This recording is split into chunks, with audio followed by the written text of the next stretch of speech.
Welcome to Agile to Agility podcast with Miljan, Bajic. Major show alert! The very first value we wrote is individuals and interactions. Let's take this another level. A real consultant doesn't say, yes, I'm selling you the shit. A real consultant says, no, you don't. First, you want to understand your problem. If you had understood your problem, you wouldn't beg me for a tool or whatever hype shit.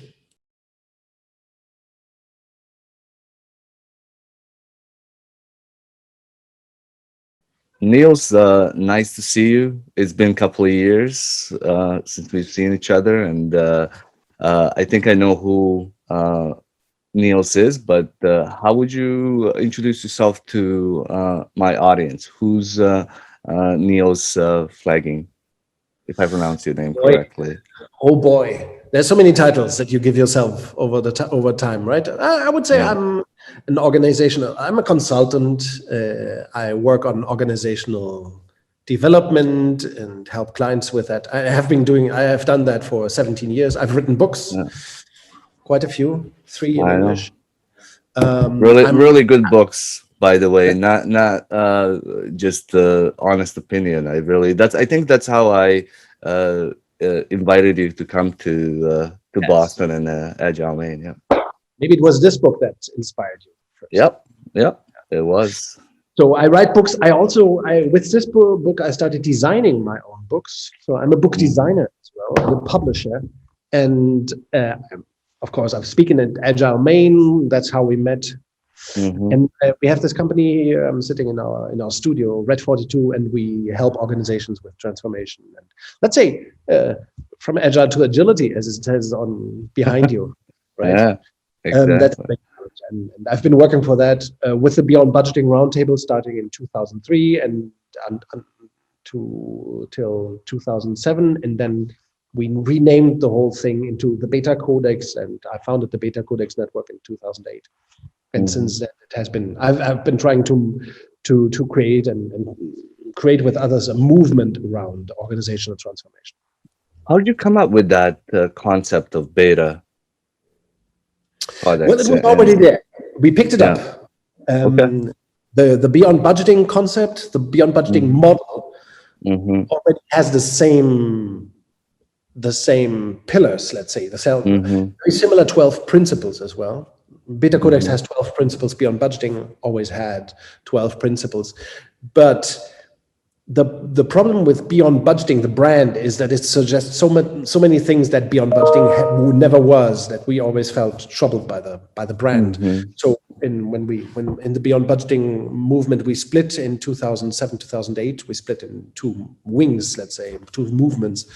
That was the opportunity. I saw the opportunity to rebaptize the concept into something that would be more contemporary, more less about the roots of where it came from, which was, let's look for alternatives to budgeting and financial steering and control, and more towards what do we want to create. And the idea, my ex-wife, she had this idea when she came back working from Google one day. She said, at Google, everything we do is in beta. It's in perpetual beta. And we picked up that theme that every organization should be in perpetual beta and not static, not command and control. So we turned that into the Beta Codex. But the idea was already developed in the Beyond Budgeting days, 1998 to 2003. So, I mean, a lot has changed since 98. 2001, I was talking to Daniel Mezick last week, and I mentioned a lot has changed in the last 20 years, but also a lot has not changed. Yes. Like when you look at how organizations operate from an HR perspective, or how they operate from a financial perspective in budgeting, it hasn't really changed that much. It's just some of the practices, like at the team level. What are your thoughts?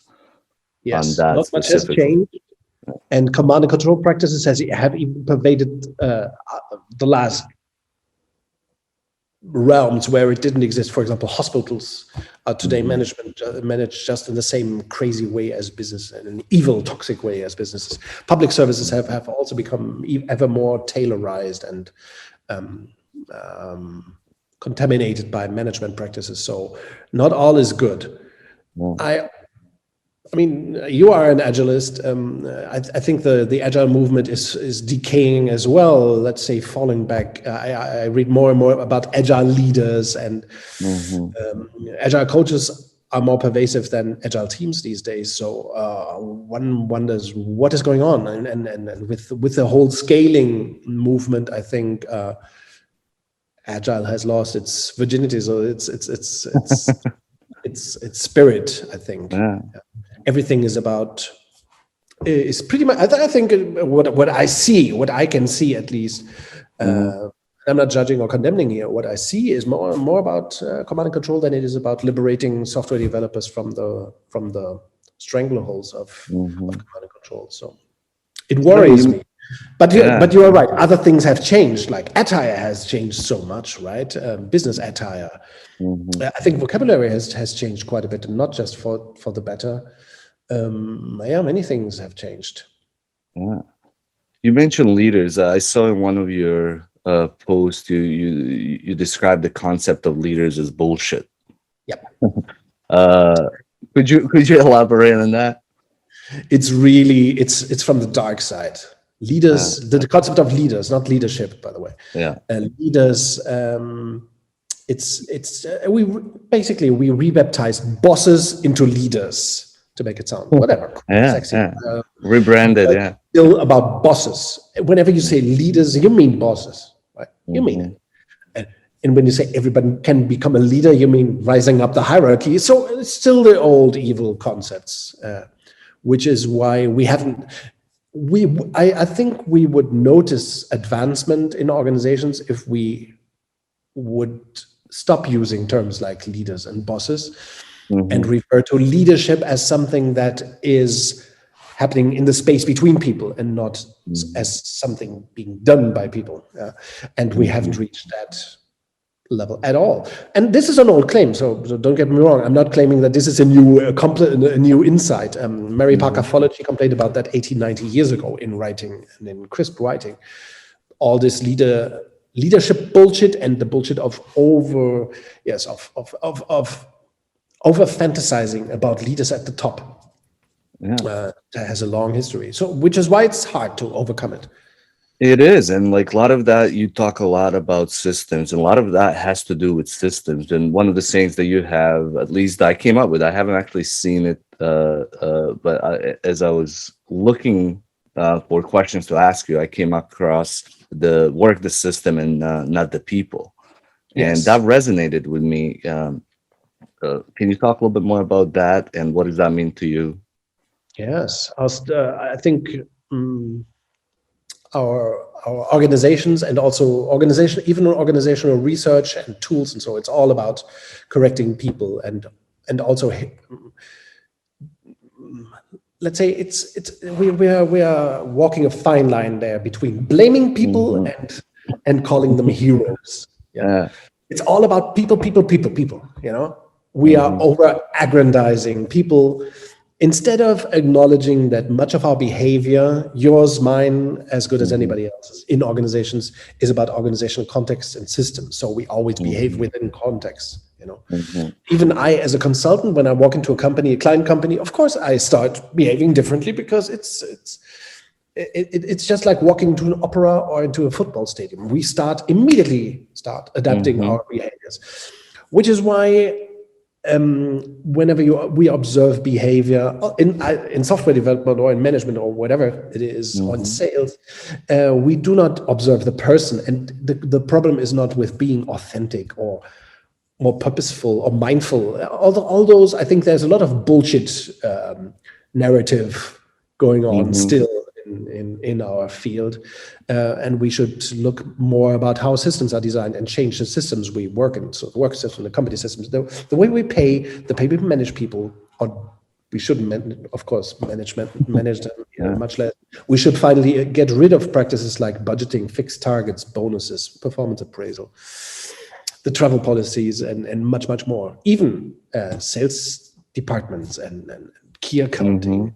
I would say that, and I have often said this, I think even definitions of positions like agile coaches is doing more harm than good. Because I would agree.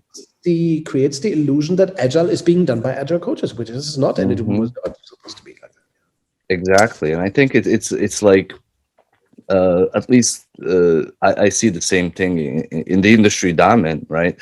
That it is that, and it is more about here's somebody's going to come and transform us, and companies are not really taking a hard look, even at systems. I work a lot with organizations, and most of the people that should know how to influence, how to create systems in organizations have no clue, and somehow over the years they've moved up the ranks, and nothing bad with that. It's just natural. But what I find is that they really are not fit for the job, and they're too busy. The system is also forcing them to be too busy to not even understand what they need to know.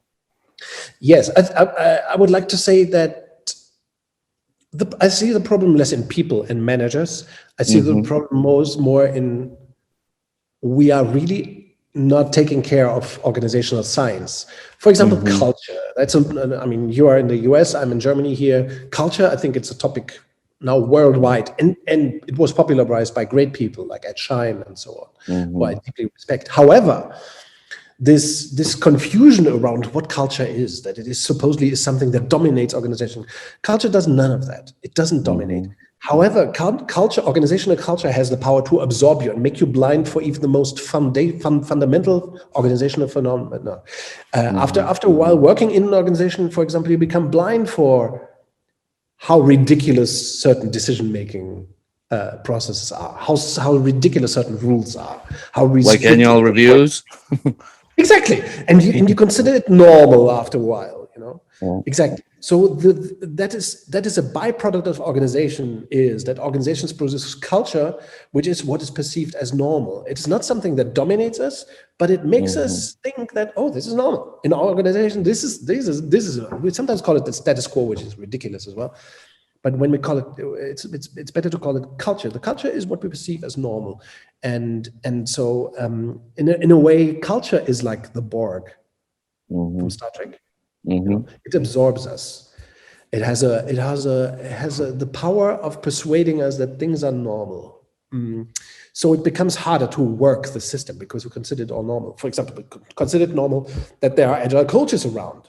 After a while, we consider it normal that there are bonus systems. We consider it normal that there are fixed targets, or that there is a travel policy, or that there are 17 layers of hierarchy. None of that is normal.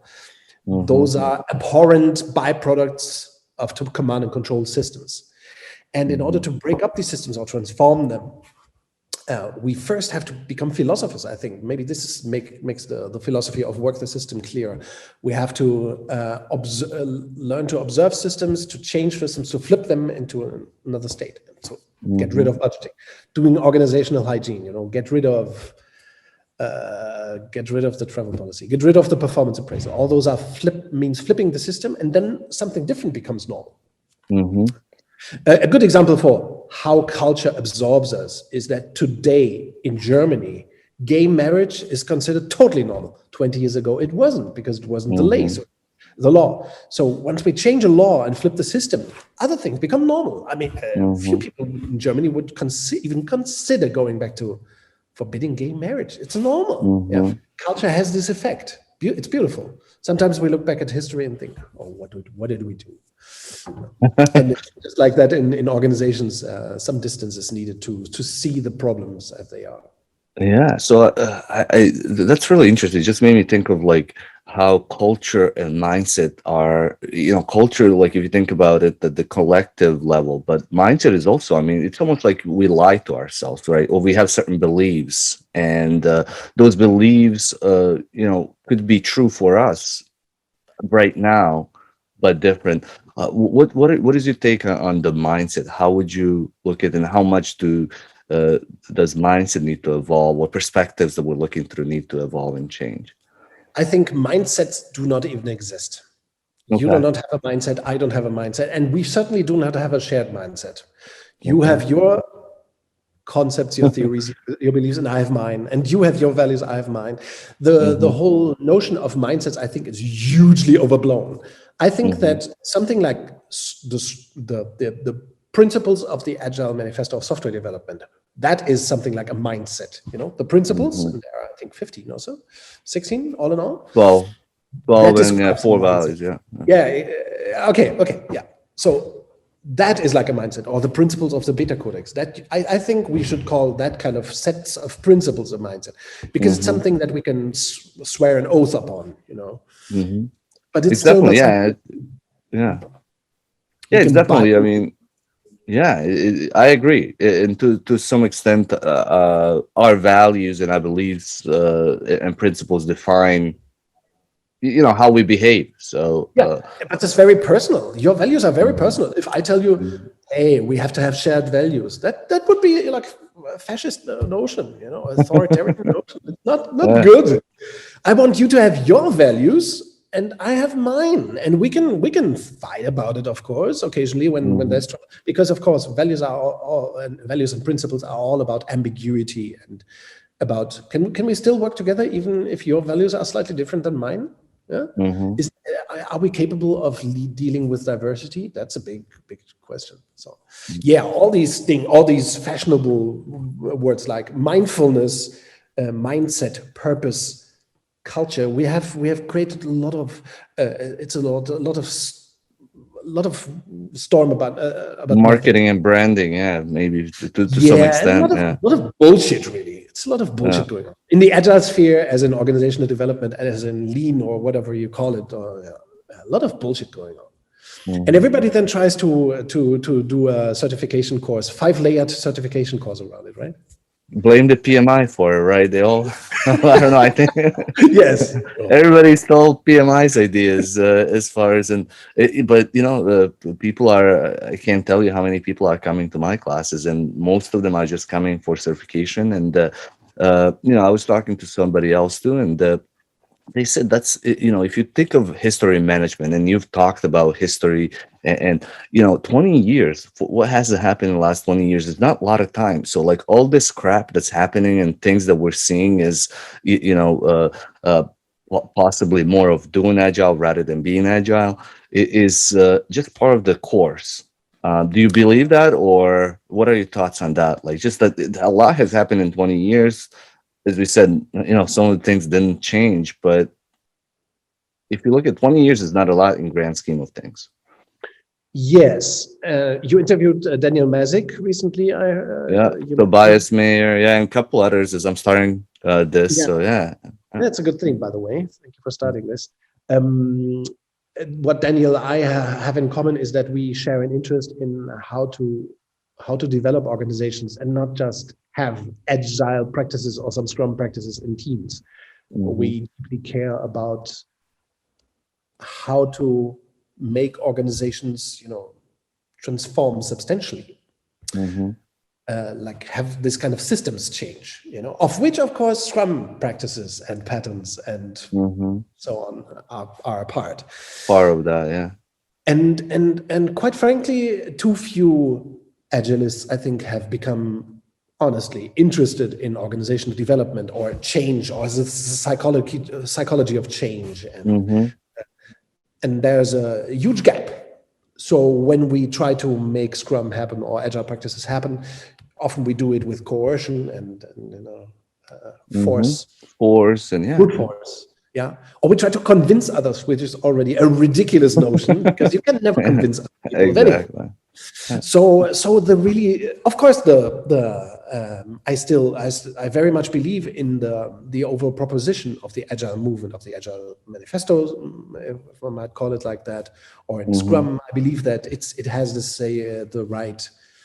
It's the right direction. It's, of course, about creating practices that are much more robust in complexity and much more fit for software development. And so that is unquestioned, I think. However, the way how to bring it about, how to bring Scrum about, how to bring an Agile organization about, there's a lot of crime going on there. And in my personal opinion, all the scale frameworks are the same. they do not lead us anywhere good. That's what I mean. Of course, we want to once, but there's a lot missing, which is why Dan and I are suggesting approaches that are more, let's say, holistic or whole, organic, wide, more organic, based on invitation, based on people's liberty to design their own organizations, to transform their own organizations instead of having armies of consultants. Yeah. That is why we believe these approaches are liberating and important. So in order to liberate you, another thing that I've hear you talk about is this, concept of leadership, power, and structure change. What do those three words mean to you in the sense of changing the system? How do you? Yeah. When we, or maybe we didn't talk quite clearly about it. When you try to change an organization by changing the people, you will never get anywhere, because organizations are not about therapy, and they are not correction institutions, like prisons. They shouldn't be. So we should work the system, the context, the environment, like the way we pay people, like the way we promote people, the way we deal with the future. We shouldn't do planning, of course. The way we deal with resources, totally ignored by everybody I know in the Agile movement. Nobody cares. Nobody gives a fuck about how resources are and how results are measured from a business perspective. Very, very, there's a total disinterest in the Agile movement about measuring from a business perspective, from a financial perspective. Sadly, which should be complemented. In the Beta Codex network, we have a much clearer understanding of that. However, the overall intent of Scrum was never to correct people, but to change the system so that people, as they are, can do much more in much less time and more economically and get the job done. So work the system, that's really the future. We have a website, workthesystem.eu as well, which presents approaches like self-structure design, open space beta for transformation. So what was the question again? That's tough when we go back to leadership, power, and structure, right? So it's like that power, the authority, letting go and like decentralizing, right? It's so tough for people. Yes, because we have bad theory about leadership, power, and structure. Thank you for getting me back on track here. Leadership, power, and structure. Whenever we talk about leadership, power, structure, we think about hierarchy, bosses, underlings, Scrum Master. At the bottom, we think about those things. Now, that's something that I can really only recommend all listeners to check out. About 10 years ago, Silke Hermann and I, we created a concept called org physics, and I think that is a part of the solution, really. Org physics says organizations are bound by natural laws, just like physical laws. We can opinionate about it, but they won't change, accepting or not accepting, liking or disliking those natural laws won't change the reality. And the reality of organizations is they don't have one structure, they don't have two, they have three structures, three leaderships, and three origins of organizational power. One, of course, is hierarchical power, the power of position. I'm your boss, I can fire you, I can hire you, I can fire you. And somebody in the organization signs the annual, how is it called? The audit report and so on.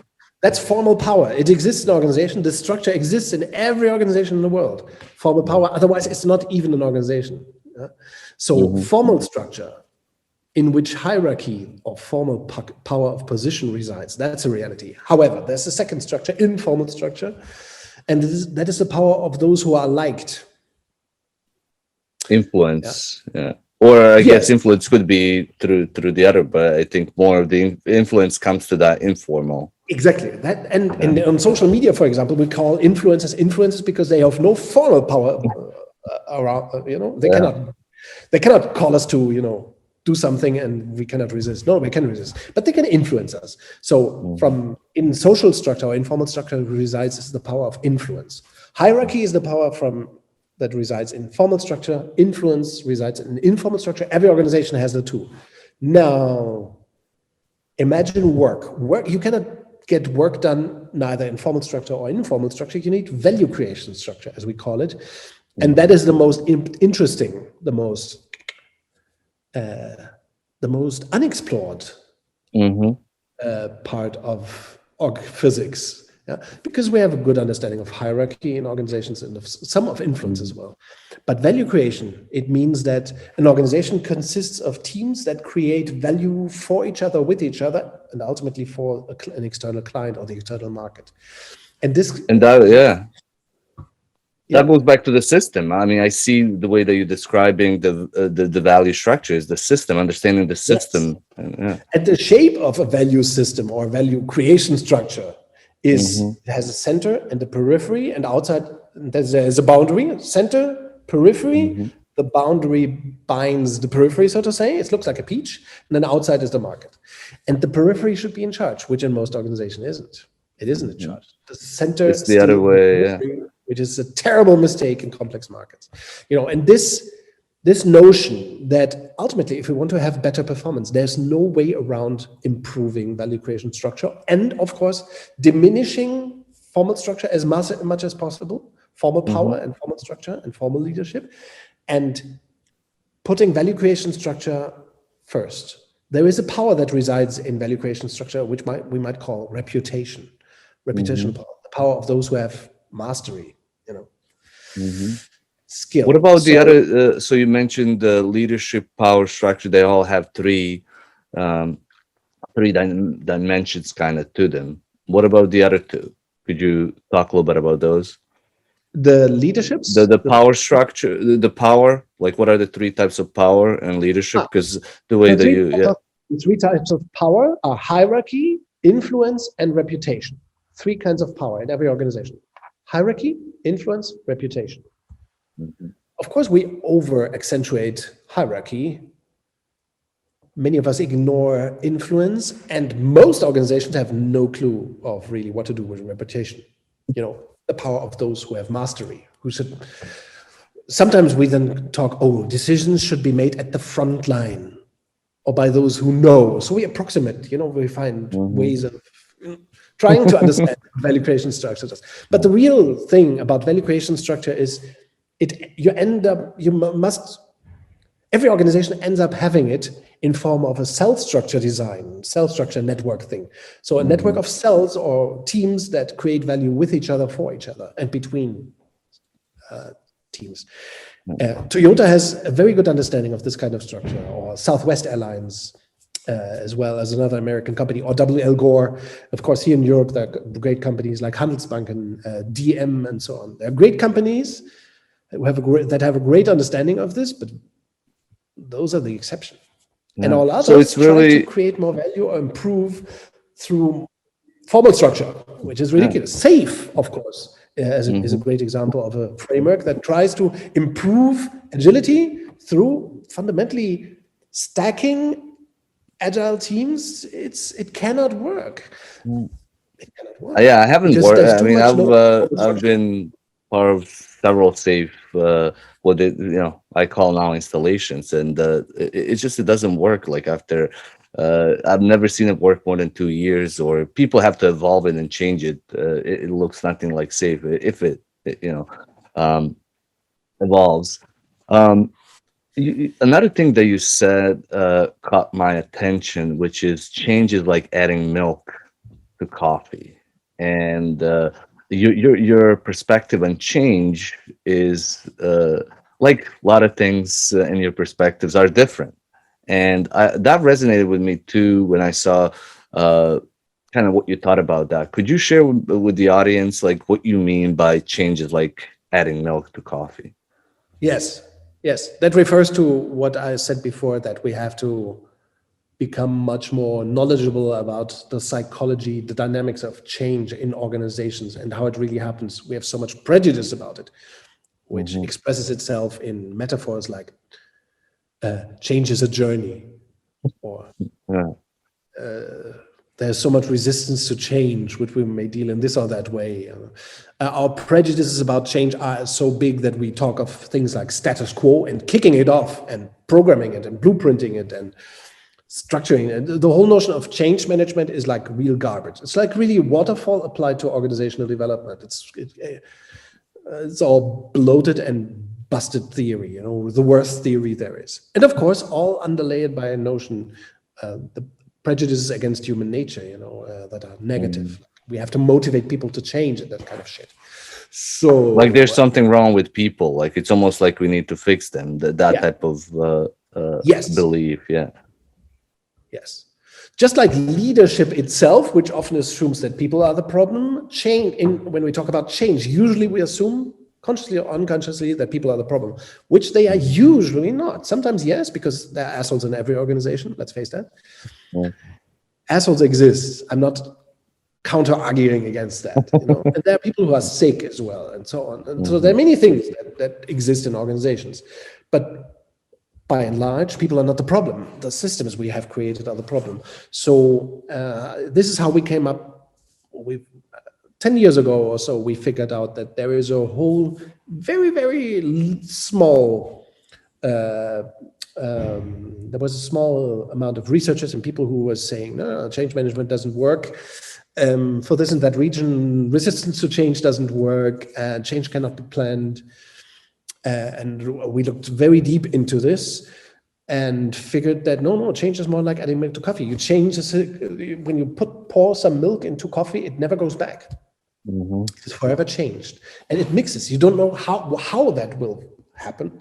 It's of course, this is just a metaphor, right? So it's simplified, but but it's kind of, it's not, in a sense, it's forced, but it's the system that you create, which would be or constraints that you would create. It's the cup, and then you're it's doing it by itself. Even if you don't steer it, it's going to mix. So exactly, which is interesting, right? Even without stirring, within the boundaries that there are two liquids and they will mix, and you don't know precisely how they're going to mix. That is chaotic, actually, to be precise. Scientifically said, it's from chaotic. A complexity. And it can never be repeated just the same way because it's a chaotic one. But the end result. There will be coffee with milk mixed in a cup.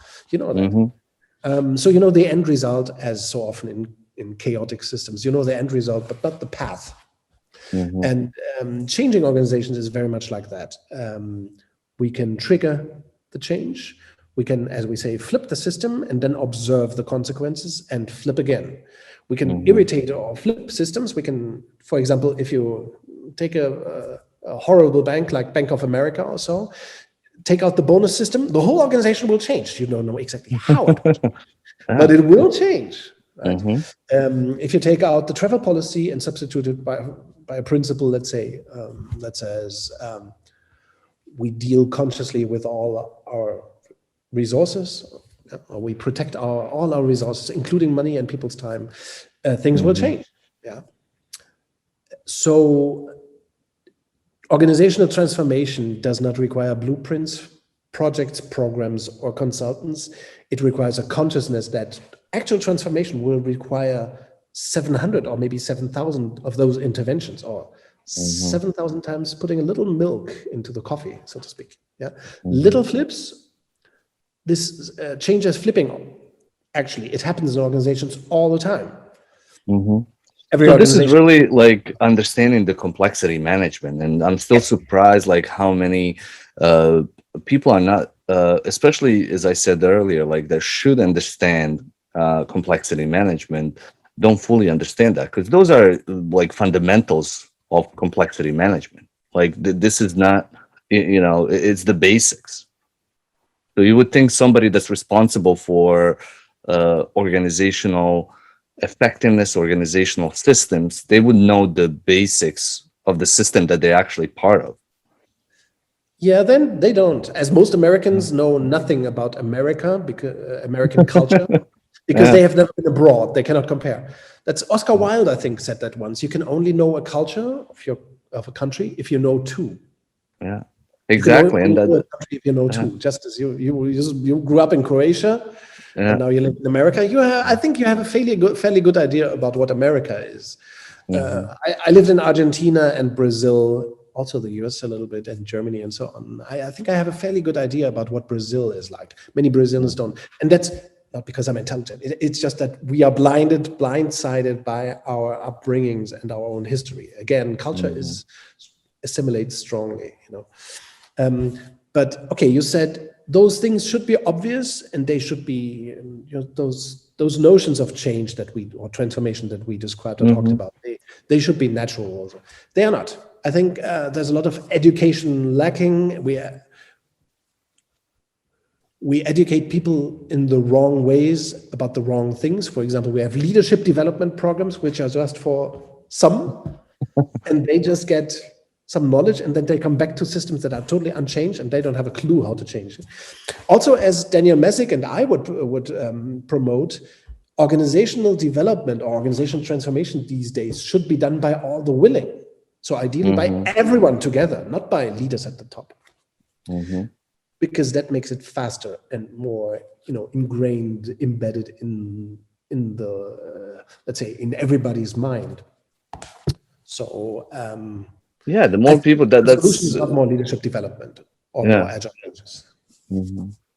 I think the solution is less agile coaches, less consultants like myself, less of us, less training, conventional training, and more, action research, as Kurt Lewin would call it. More working the system together all at the same time in a process that, for example, begins in open space and ends in open space, as Daniel Messick. Yeah, and I love that concept, and I think it's very hard it's a simple concept, but it's very hard for people to imagine. Like, I think it goes back to that blindness and culture. Like, if you haven't seen it, if you've been part of the open space and part of that concept or just experience, it's like one of those things. Once you see it, you know it, and you see. And Dan was actually telling me about one experience with a client where somebody just showed up to make sure that boss sees him, that he showed up to the open space concept. And then when they actually became part of that, and they saw that they can actually drive the agenda, that they have a say, it was like, I want to be part of this. This is somebody's actually valuing what I have to say, and that's liberating in some way. So that was a really good example of we resist it to see what it is, and then once we actually experience it, we want more of it. So what do you think? It's a very nice example of also that you never know when people will have this insight that this is going to be different. We are working the system together, what it means to us. These insights, you cannot command them, of course. They come when they come, and that's often in surprising moments and surprising interventions or interactions. Do you have any stories like that? Like, what's the craziest, most messed up thing maybe you heard a client have done, but any stories that you share over the years that you think people would enjoy hearing? I can only, there's so many things, because I've done this for 17 years. And when we found out about Daniel Messick's approach, open space agility, that was only 3 years ago. In May, by the way, the magic moment happened in Portland, Maine. That we figured out, oh shit, we could, instead of just doing agility with this approach, we could transform entire organizations. That was the starting point of the open space beta approach. This is just a book. You don't have to read it if you don't like. There's a lot of it online. But this notion of transforming organizations fast, that was a shock, came as a shock to me, because I had worked for 15 years by using other approaches. Like William Bridges was influential in my work. He wrote a book called Managing Transitions, which is about the neutral zone that we must step through to learn the new. We used the John Cotter approach, leading change or change leadership. So we put a lot of change approaches together. But then when we found this approach, okay, beginning with everyone, just invite everyone to to an big open space thing and do the change to the transformation work together for 90 days and then close it, let's say to time box transformation, that it flabbergasted me. And of course, we did this with a couple of companies already. And even the sponsor, which is one person in every organization, client organization, the organization undergoing the transformation, the way the sponsor evolves throughout these, let's say, 6 months, all in all, of transformation that such an open space beta chapter takes, it's truly flabbergasting. It's shocking. Well, you open up any possibility, right? It's like people almost, it's nice to see leaders open it up. It's almost like, anybody has a say, everybody's equal, and it can be liberating. I mean, like, if you're in a system that's constantly saying, shut the fuck up and do your job, and then all of a sudden, you actually can have a say in what happens, and others can say, yeah, I believe in that, and I want to do that, and I want to do that, versus what I'm being told. That's liberating. Yes, but exactly those people inviting everyone to do this together, they learn the most. That's what we found. They come out of this transformed because the system is messing them up too, right? So it's liberating. I know when I talk to people, they want to change at the leadership, but it's also the system is forcing them to act certain ways. I remember one guy telling me, I was talking about exactly that, like, just letting go of some of the authority, letting go. And when you have incentives and bonuses tied at the end of the year with encouraging wrong type of behavior, essentially came to me and said, Miljan, what do you want me to do? It's between, paying for my kids' college or doing the right thing in the company. What do you think I'm going to do? One through the other, both. A lot of times making decision and doing the right decision will not get you the bonus. And if 20% of my bonus, which is the policy within the system,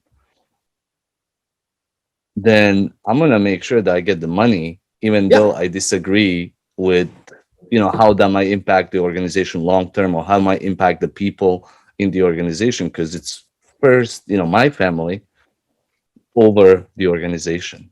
But the system, the policy itself, is forcing the person to act that way or behave that way. So. Every agilist in the world should read a great book about exactly this topic. It's called Punished by Rewards by an American author, Alfie Kohn. I think he resides in New York. Alfie Kohn, Punished by Rewards, from the 1990s, I think. Excellent book about why, of course, all incentives, all bonuses are toxic to, not just they damage performance as well, and they damage human motivation. In that book, beautifully, as you have children, I've grown kids, it also outlines why tests, of course, and judging people's performance or behavior is totally destructive. So those are the basics. I think every agilist should read those books. On Beta Codex.org, we have a whole reading list, a list of, I think, 70 books that are all very worthwhile, from the trivial, from the beautifully trivial, like Austin Kleon's Steal Like an Artist. Do you know that? Steal Like an Artist? Great book by an American I'll check author. it out too, and I'll leave the link in the description below so people can easily access it. So we have all kinds of great books there, including, of course, books by Daniel Bajic and myself, but starting with stuff about organization development, systems theory, and so on. So by the way, I love the like, and you spoke about it earlier about design of the book. I love the simplicity of your books, both Dan's and yours, especially the first one got me interested really, and how I kind of got in touch with you years ago. But the simplicity of it, and the way that you rate and explain the concept. I think it's not an easy thing. People think it's probably an easy, but I know that's probably the hardest part. How do you explain these complex concepts in a way that people can resonate? Is that your experience, or maybe it comes easy to you? I'm not sure. Well, I take years and years to figure out ways of saying things easier in my books. But ultimately, I think that I think this goes back to an old Einstein quote. If you can understand, if you something along the lines, if you can understand it or explain it in simple words, you don't understand the concept or something like that. And sometimes when people talk about agile or complex systems, it sounds like, okay, do I have to have a PhD for this? And that just means that the so-called expert doesn't know shit about it or what it means in practice. I think systems theory or complexity phenomena, we like to talk in one of our books, we like to talk about the difference between the complicated and the complex, the blue and the red. It's very every 14-year-old or 15-year-old learn about this and understand it and wrap their heads around it. It's not rocket science, as they say. Those concepts, I think everybody should know them and everybody can know them, and they're not banal. No, because in a way, those things are in organizations and collaboration. They're not banal. For example, the power of time boxing. I think that's one of the most beautiful things in Scrum. Time boxing is a beautiful concept, but to understand it clearly, why is that? Why the sprint? And so many people talk badly about sprints. I don't see it. I think time boxing is a beautiful idea. So philosophically, especially, the notion of time is something that easily slips away in organizational day-to-day activities. So Daniel and I talked about, and just because I think talking to both of you, understanding both of you, we have a lot in common, and the reason that I started this podcast is really to bring attention to what I believe is agility, or what comes after so much focus on agile with a big A, and understanding these patterns. And I spoke with Dan, and I agreed with him, and it's the next phase of this is understanding patterns, like you said, and understanding these, like, why do you do time boxing? It's not like, oh, the Scrum says on page 10, time boxing, so I'm going to do time boxing. And I use the example of cooks and chefs. Like, chefs know ingredients at the chemical level. They know, like, if I throw this thing with this, or if I have these ingredients, I know what I can make out of it, right? And the cooks just blindly, most of the cooks, and I actually wrote an article on this, on a spectrum from cooks by the book to cooks with unique style, cooks with innovations, and then chefs. But in organizations, we have a lot of cooks that just follow recipes blindly. And this is like following a framework like Scrum without understanding, for instance, why do you have time boxing? Why do you have a role of a product owner, Scrum Master, developers? In my gut feeling, I think the next 20 years, so if the last 10 years were all about big agile and these big scaling frameworks, the next 20 years will be about understanding the patterns, understanding the complexity management, and coming up with unique recipes. Because I've never seen an organization just blindly apply any framework and be able to do it. It's only they have to create their own recipes with their own cooks and chefs, rather than, hey, Miljan, come in as a perceived chef and tell us what to do. So what do you think? What comes after Agile? What is what is, I know it's hard, obviously, to predict, but what do you think the next 20 years will be about? I think there is or at least 10. Yeah, I think there's two big topics or two big issues in this. I think what you just described relates to the tools for toolhead problem. Yeah.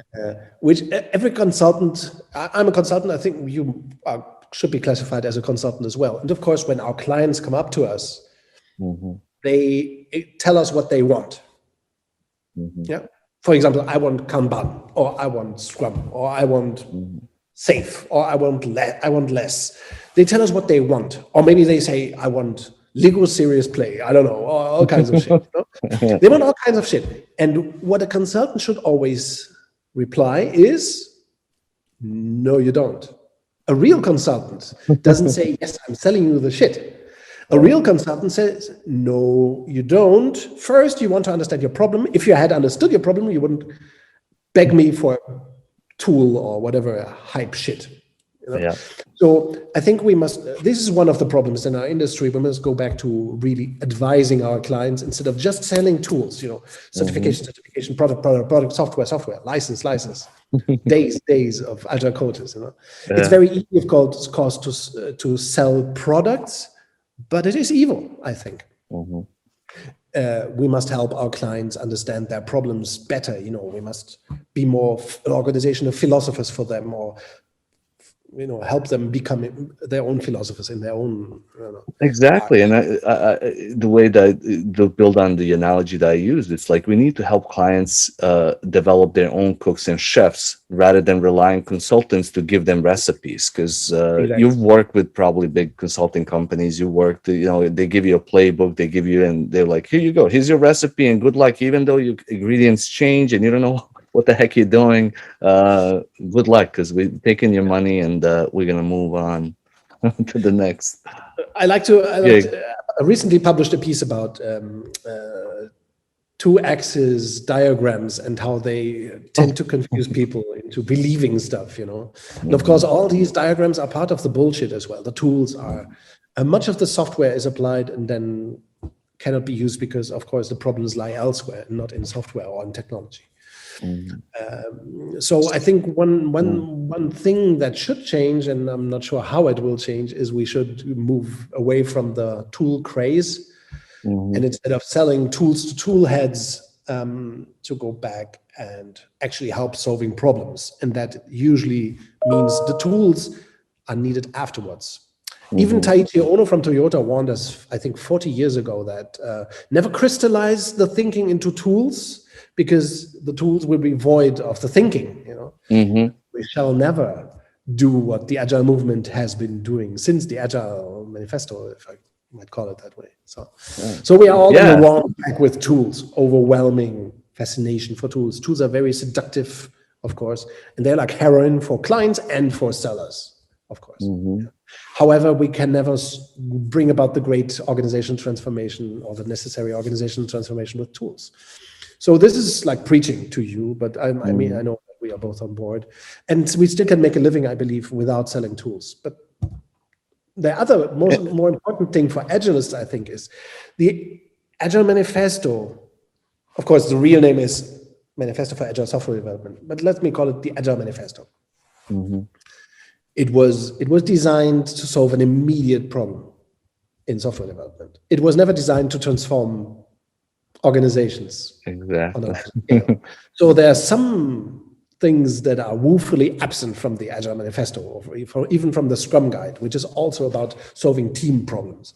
And I would educate what comes after Agile, or of course, agility should come after Agile. But to achieve organization-wide agility, we need a more robust set of principles. Or, as we discussed earlier, we need a different mindset, set of principles that reaches economic questions, question of coordination, of resources, of how to deal with people's pay in an organization, all that.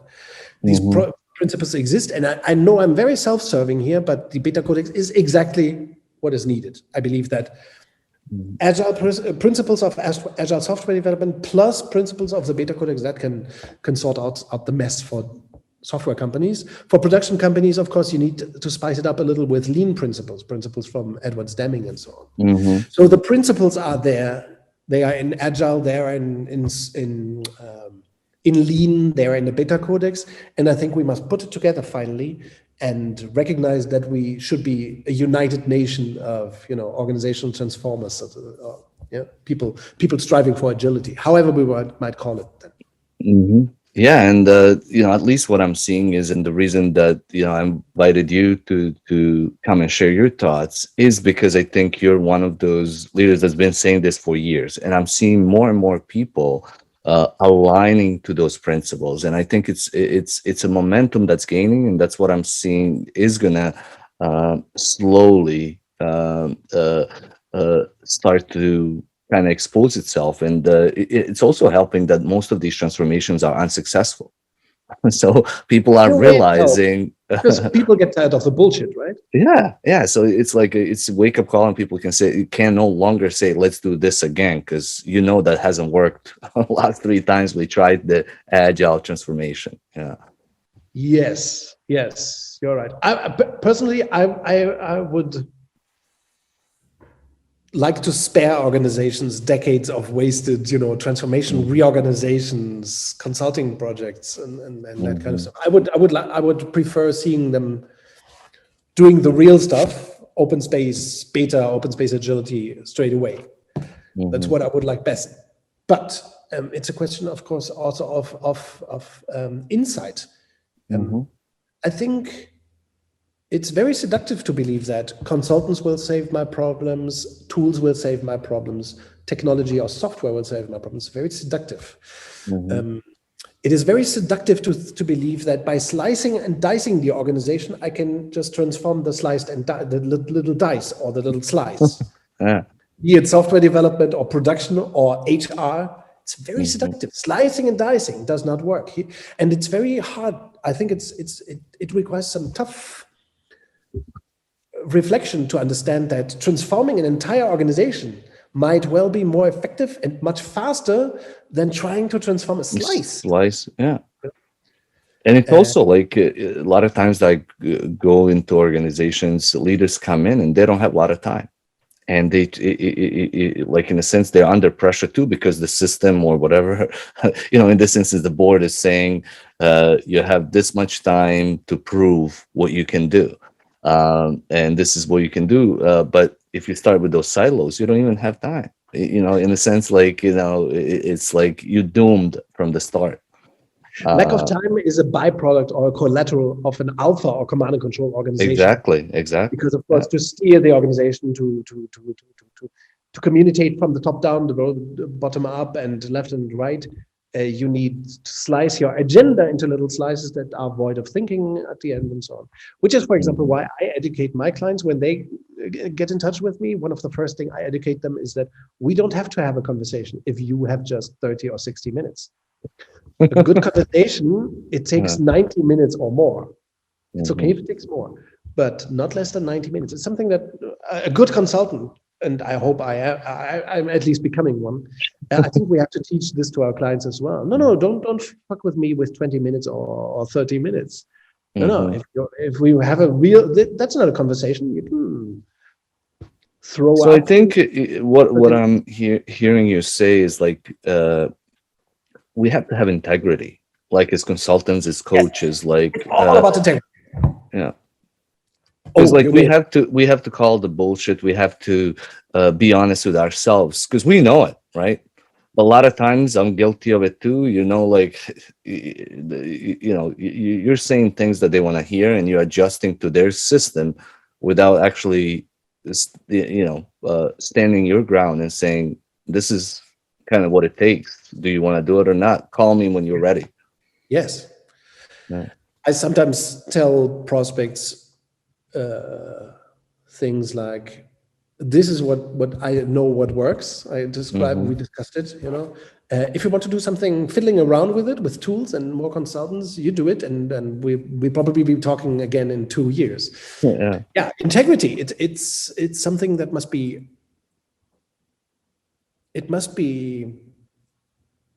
embraced, right? Or is some way you have to. It requires a serious stance on what you do and taking yourself seriously. And I think, you're totally right. The agile industry overall, something that Daniel Mesic also criticizes. We have industrialized. We have created an agile industrial complex. The same goes for the agile, the consulting industrial complex and other, other of these approaches. as individuals, we always must ask ourselves, do I want the easy sell and am I willing to do the bullshit? And then fool myself that, legal serious play, in the long run, it's a good thing to transform your. No, it's not. If you do it at the wrong time, for the cheap sales. And of course, there are methods that are far worse than that. And we have to practice integrity.